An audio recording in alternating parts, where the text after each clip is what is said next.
Hi, this is Kimberly S. Keel, and I will be speaking about Environment Erie. Um, they are a local environmental group right off of Peninsula Drive. Environment Erie's mission statement is simple. They're committed to local resource sustainability, and they try to achieve this through restoration projects, through revitalization projects, and through educational opportunities. They are a local nonprofit. They offer community support in a number of ways, including educational programs. The things that I find most impressive about Environment Erie is that they work with children and adults. They do this through programs in schools, through community workshops at businesses that would like to have a greener profile. They have family outing days and pick up trash days. So they really take a comprehensive look at the population, try to come up with ideas that can get them involved.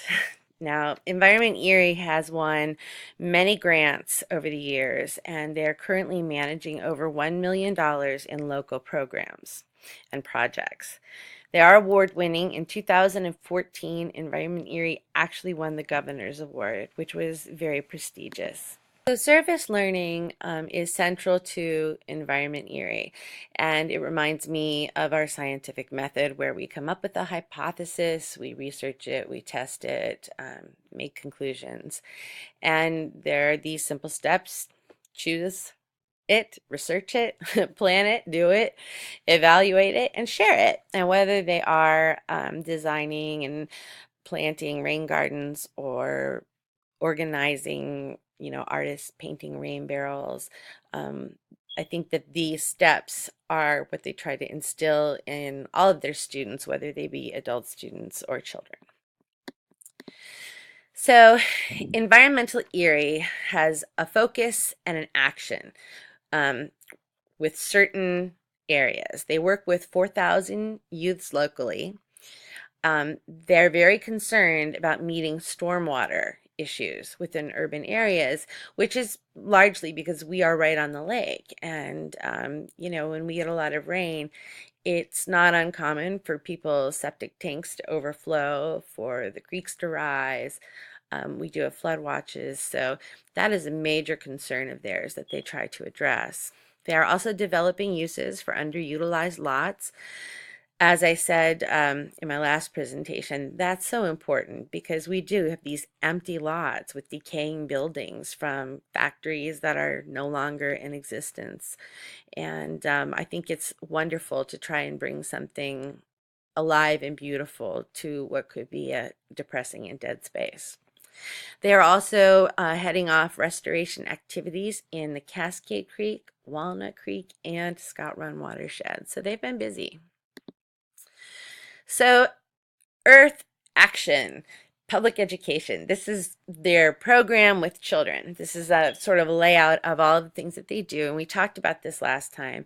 So we don't have to go into it quite as much. But I think that it really is wonderful that they focus on kids in this way and that they try to involve them because as children grow and begin to question things, I think it's very helpful if one of the things they're questioning is how we treat the environment and the other living things on this planet with us.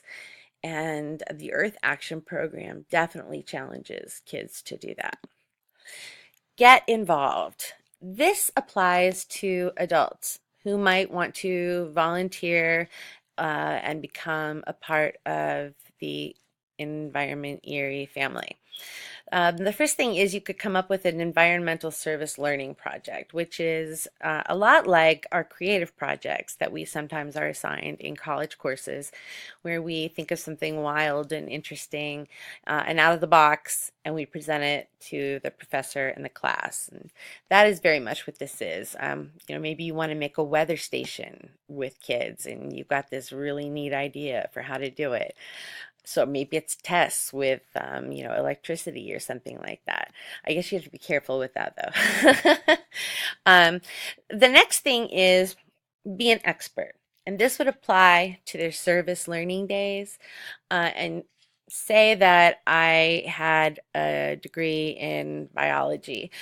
I would come in for a day, couple of hours, and I would have a question and answer period, and I might demonstrate some things for the kids.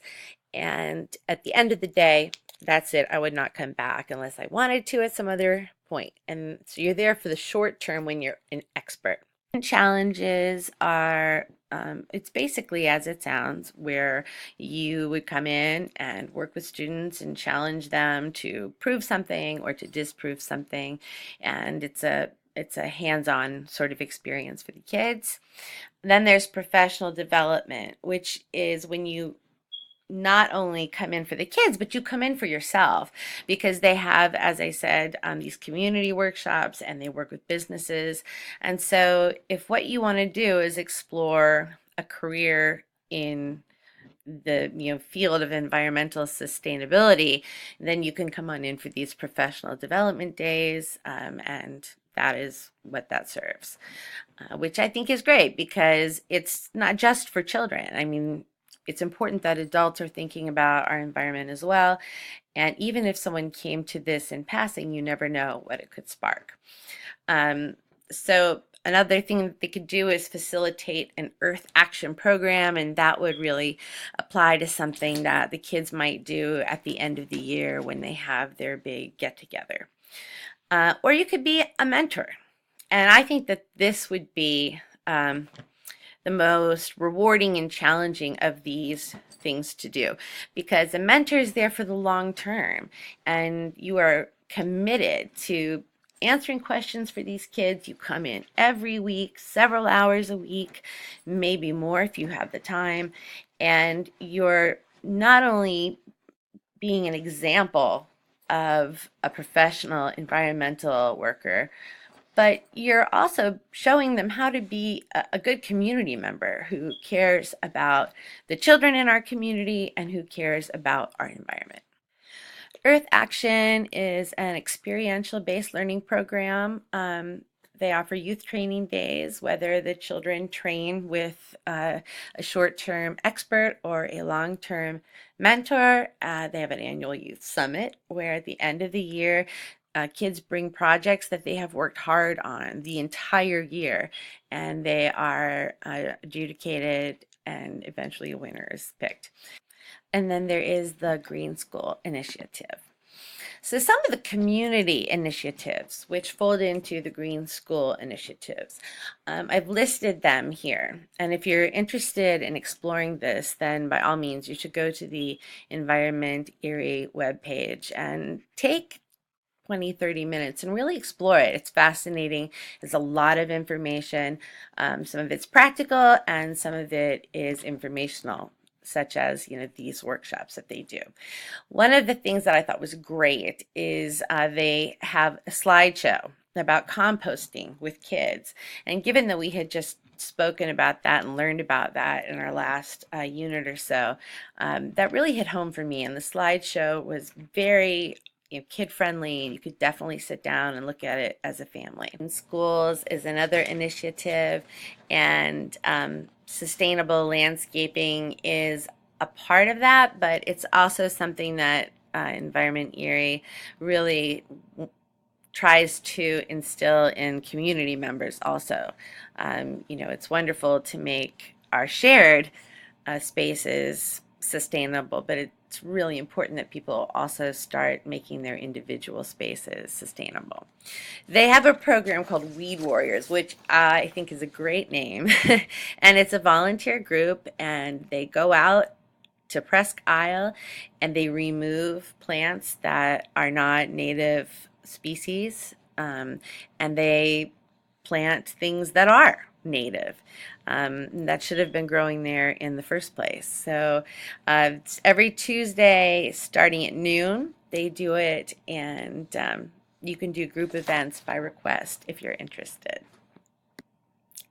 One of the things that I really appreciated about Environment Erie were some of the events that they plan.